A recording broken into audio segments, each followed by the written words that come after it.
हमारा देश कैसा है? वैसा ही जैसा आप छोड़ के गए थे। यानी कि हम अभी भी अंग्रेजों के गुलाम हैं?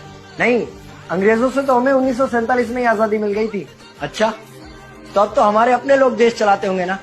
हाँ, तब तो देश काफी आगे बढ़ गया होगा। जब हमारे अपने लोग देश चला रहे हैं तो गरीबी और भ्रष्टाचार का तो नाम ही नहीं होगा। सबको बराबर हक दिया जाता होगा, किसानों और मजदूरों का अच्छा ध्यान रखा जाता होगा ना?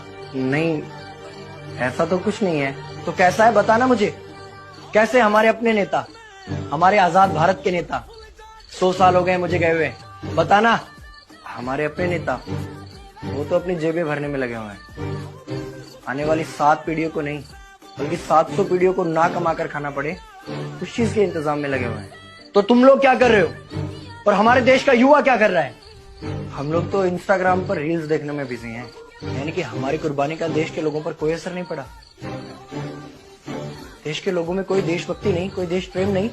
नहीं, ऐसा नहीं है। आपके लिए और देश के लिए बहुत प्रेम है भारत के लोगों के दिलों में। हर 15 अगस्त और 26 जनवरी को तिरंगा फहराते हैं, पूरे जोश के साथ भारत माता की जय बोलते हैं और आपकी डीपी भी लगाते हैं। और भारत और पाकिस्तान के क्रिकेट मैच के दौरान तो हमारी देशभक्ति पीक पर होती है।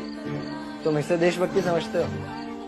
तो फिर क्या है देशभक्ति? अगर तुम्हारी देशभक्ति समाज को सुधारने में, गरीबों को अच्छी शिक्षा या बराबर का हक नहीं दिलाती तो कोई काम की नहीं है तुम्हारी देशभक्ति। भ्रष्ट नेताओं और सरकार के खिलाफ आवाज उठाओ, लोगों को एकजुट करो।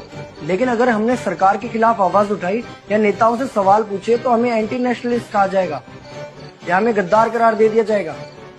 तो डरता है। 23 साल का था मैं जब अंग्रेजों ने मुझे फांसी पर चढ़ा दिया। मुझे तो आतंकवादी कहा गया था। अगर अब नहीं जागे तो ये देश सोता रहेगा। ये सरकारें, ये नेता देश को बेच खाएंगे। इस भ्रष्ट सरकारी तंत्र से लड़ो। देश को क्रांति की जरूरत है। क्रांति यानी कि हमें हथियार उठाने होंगे, बंदूकें उठाने होंगे जैसे आपने उठाई थी। नहीं, हमारी क्रांति विचारों की थी। जब अंग्रेजी हुकूमत ने हमारी आवाज नहीं सुनी तो हमने और जोर से आवाज लगाई और अपने विचार रखे। और क्रांति केवल सत्ता को बदलने तक सीमित नहीं है, बल्कि इस भ्रष्ट अन्यायी तंत्र को जड़ से उखाड़ कर फेंकना है। पर ये होगा कैसे? अपने आसपास से शुरुआत करो।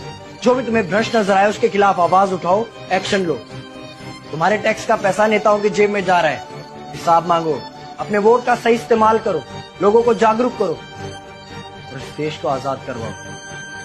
इंकलाब जिंदाबाद, इंकलाब जिंदाबाद।